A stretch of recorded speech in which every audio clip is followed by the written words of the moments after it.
Would you like to sample our vegan bacon? 100% meatless. Yes, please. When you think of burgers, you probably think of beef, or maybe your mind just jumps straight to the cow. Look at those two. They're freaking adorable, but also delicious. As you probably know, cows are no longer needed to make burgers. These plant-based options, or meat without murder, come in several varieties. While older ones were made with black beans or fungus, they didn't really taste like beef. Nowadays, an effective duopoly exists between the two brands that really do imitate meat, Beyond Meat and Impossible Foods. In this video, we'll take a look from a food scientist's perspective about how these different products are made, as well as the nutritional profile of each one. Let's start with how they're made. While the Impossible Burger mainly uses soy protein, the Beyond Burger uses pea protein. This will come up when we discuss the nutritional differences. In order to achieve the same texture as raw meat, the proteins being used have to be gelled first. Yep, you heard me, gelled. Welcome to food science, where everything's a gel and cheese doesn't technically melt. Well, depending on who you ask. In order to make this gel, a machine called an extruder heats up ingredients and forces them out under pressure. This aligns the proteins in a way similar to those in meat fibers. You can see the basics of how this works here. This technology is also used to make plenty of other foods, things like cereal, Cheetos, or my personal favorite, pet food. So that's how the texture is achieved. But what about color? For Beyond Meat, beet juice is used. Impossible Foods does something different. The roots of soy plants contain bacteria that also produce a protein called leg hemoglobin. This protein gives a blood red color to the raw product because it's similar to the hemoglobin found in real blood.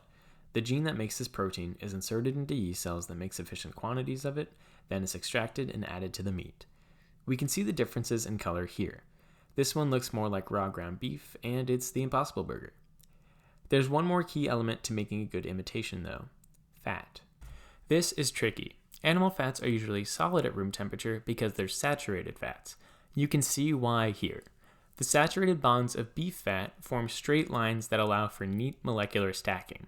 This increases how much contact the molecules have with each other, causing them to come closer and become a solid. On the other hand, you can see that there is double bonding in this peanut oil. This awkward bending reduces molecular interactions and causes the oil to stay liquid at room temperature. Because a saturated fat is needed to replicate the sensory properties of beef fat, food scientists are limited to the two different plants high in saturated fats, palm fruit and coconuts. However, only coconut is used because it is solid at room temperature. This is why some call it coconut butter. Whatever you call it, this is the fat you'll find in either product, and it's the last ingredient we need in recreating our beef burger. But saturated fats aren't good for you. It's time to talk about nutrition. Let's consider 85% lean beef our standard and take 4 ounces of each product. These products differ in quantities of 4 nutrients: sodium, cholesterol, saturated fat, and protein quality. Raw ground beef is basically sodium-free, whereas Beyond and Impossible both have around 350 milligrams.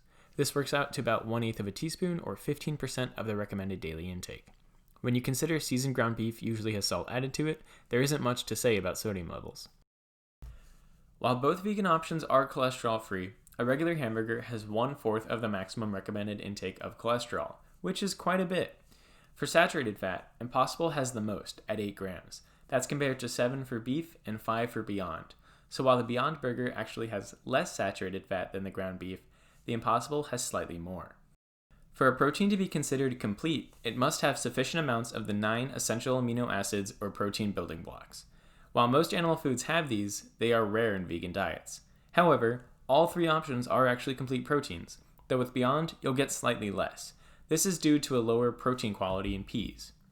Still, it's worth considering that the vegan options have ingredients that, while harmless, a lot of consumers don't like the sound of. Beyond definitely wins here, lacking ingredients found in Impossible like leg hemoglobin, modified food starch, and cultured dextrose. So which do you like? I think most people prefer the Impossible Burger for its taste, but it does have 60% more saturated fat. It's also a little more expensive.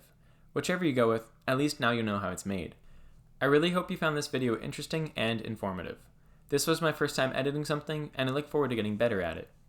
If you liked what you saw, please like what you saw. I'm Sam from Argyle Food Science, and I'll see you next time.